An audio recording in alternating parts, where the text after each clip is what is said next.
Welcome back to The Street, and we're back with our live coverage from the B20 Summit. Tanvi Gill also spoke to Tata Steel's chief on China's role in global steel demand. Tanvi, was there anything interesting coming from that one? Nice picture.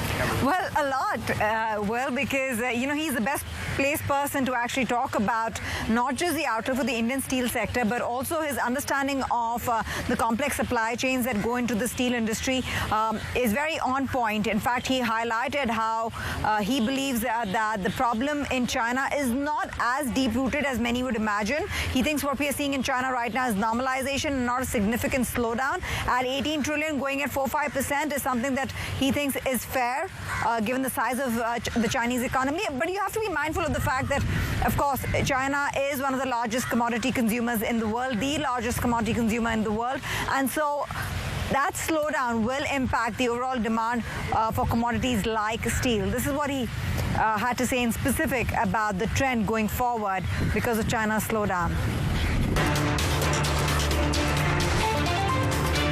It's not really recovered as much as people thought post the lifting of the restrictions. So we are watching. You think it's structural? I think partly yes, because firstly, China as a country is demographically getting older. Secondly, the debt to GDP ratio is quite high. So maybe 10 years back, they could more easily spend their way out of trouble. Thirdly, I think a lot of Chinese growth has been helped by the growth in the property sector, real estate. You see big companies there struggling. So again, you can't have the construction sector pulling you out of trouble. So I think these are issues. Of course, the fourth issue is the changed geopolitical situation, and hence a little bit of decoupling from China. So it's still a very important part of trade flows, but still the sentiment has changed.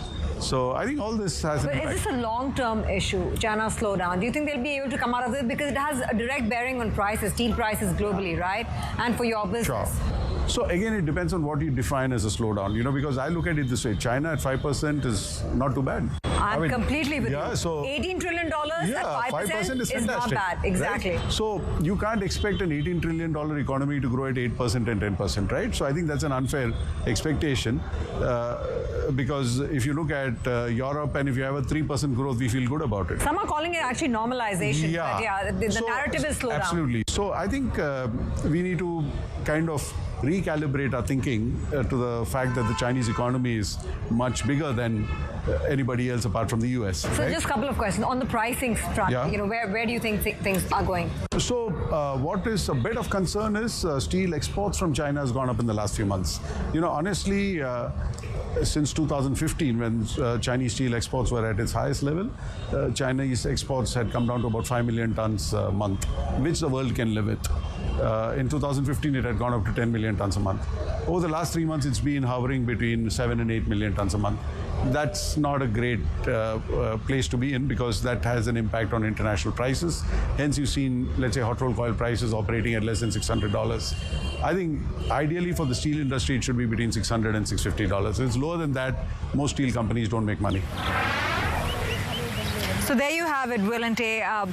Mr. T.V. Narendran of Tata Steel pointing out that he sees steel prices, the end product prices, going at $600, $650 per ton. But it's a challenging situation because, yes, you can say China is normalizing, but at the end of the day, being the largest consumer of commodities like steel, if there is a slowdown there and, that is not compensated by India demand growing at a significant pace, then there would be a downward pressure that we would see on prices, which would then affect producers back in Australia.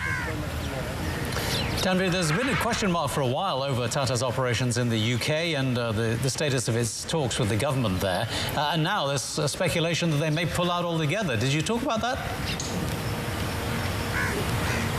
I did, Tay, and thank you very much for bringing that up because I think it's a very pertinent question. It's an important issue that investors have raised with Tata Steel as well. They believe that right now the capacity that Tata Steel has in the UK is just 10% of its total capacity that it's operating. And so even if they sold out the assets, actually it would be a bit of an overhang that would result in the stock rising or rallying because investors would be relieved that a bad asset has been taken off the balance sheet. You have to understand the background over here. Tata Steel bought Chorus for $13 billion at the peak of the steel cycle back in 2007, and was also a bit of competition because at that time the Mittal Group went ahead and bought Arcelor in 2006 for $30 billion. So it was really about Indian steel makers going global. ArcelorMittal, of course, has been able to turn around well, but that's not been the fate with Chorus. The two blast furnaces need replacement and refurbishment. For that, Tata Steel has been negotiating with the government to gain subsidies, and it's still up there in the air on whether those subsidies come by, whether there's a favorable program that's extended out by way of help to Tata Steel in managing its UK business. But investors would rejoice if those assets are sold out and that bad asset is taken off the balance sheet.